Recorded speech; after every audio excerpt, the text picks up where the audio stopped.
Valsts uzvedās lielā mērā kā krāpnieks, neatmaksājot PVN, sūtot dažādas pārbaudes, gan ieņēmumu dienesta, gan dažādas pārtiks veterinārā dienesta, gan vēl kaut ko. Tajā brīdī, kad uzņēmējiem vajadzēja dot lielāku brīvību, tā teikt, palaist viņus ganīties zaļā pļavā, ja jau nevar uzturēt aploku, tad lai tie lopiņi paši ganās un ēd, kur vien var atrast. Ja?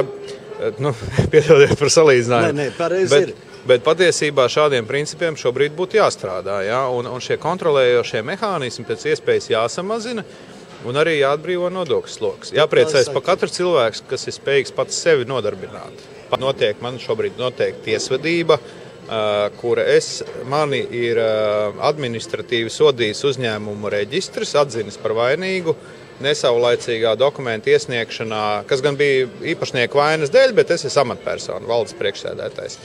Nebija precīzi dokumenti atsūtīti. Nokavēts termiņš, tagad notiek izskatīšana, uzņēmumu reģistrs atzīst mani par sodāmu, sūta uz tiesu, jo lēmumu šajā jautājumā var piespriest tiesa. Es esmu saņēmis jau 2 tiesas pavēstes, pat cik vienā pavēstē bija nepareizi fiksēta adrese, lai arī man bija atsūtīta šis, tomēr es viņu biju saņēmis, tad tiesas sēde tika pārcelta. Soda, es pat nezinu, cik ir soda apmērs, bet no 20 līdz 100 latiem tajās robežās ir. Es domāju, ka procedūra izmaksā 5 reizes vairāk. Varētu būt viss šī gatavošanās, tās sēdes, tas viss tā nopietnība, papīra rakstīšana. Man liekas skumīgi. Man liekas, tas ir skumīgi, pie kam pārkāpums bija tāds, kas bija saistīts ar pamatkapitāla palielināšanu, kas ir manas pārstāvētā uzņēmuma pamatdarbība šī momentā.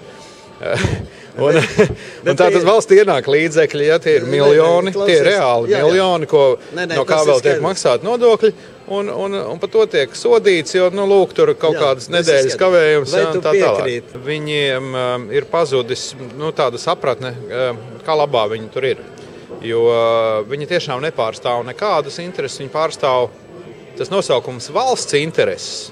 Viņam ir jāasociējas ar kaut ko konkrētu katram. Es nezinu, ar saviem bērniem, vecākiem, rādiem, brāļiem un tā tālāk, ja, ar kaut kādiem tuviniekiem.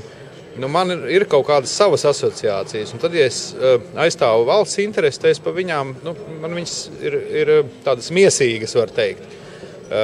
Arī manas personīgās, tā skaitā. Ja? Kādēļ nē? Tas ir godīgi jāpasaka. Bet cilvēki tur stāstot, ka lūk, tagad valsts ir izglābta, vai valsts izdzīvos, vai valsts neizdzīvos, valsts ir paredzēta cilvēkam. Ja? Un šai saiknei, viņa, diemžēl, ilgi uzturoties politikā, agri vai vēlu zūd. Tādēļ es esmu priecīgs, ka es ilgi neesmu sēdējis. Ja? Tāda makroekonomiskā viedokļa, es domāju, ka ja valsts tiešām nesalaidīs vēl kaut kādas tikpat absurdas kļūdas, un vispār nelikvidēs jebkādu uzņēmējdarbības vidi Latvijā.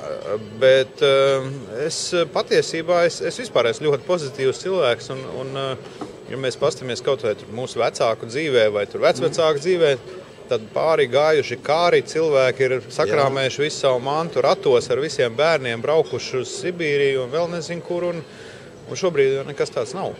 Jā, ir pietiekoši daudz arī šodien, par ko priecāties. Un es priecājos par saviem bērniem, priecājos par sniedziņu ārā un novēlēt citiem to pašu. Protams, arī šajos apstākļos tas nav grūtākais moments laikam neviena dzīvē, un šis ir laiks, kad ir iespēja varbūt citam arī doties svešumā, apgūt kādu jaunu arodu. Tas arī ir tāds nav izslēdzams, ja, un latvieši jau sen brauca jūrā pa visām tālām zemēm, pelnīja naudiņu arī ārpus dzimtenes. Tā kā šis periods, es ceru, katram arī kaut ko dos, ne tikai ņems.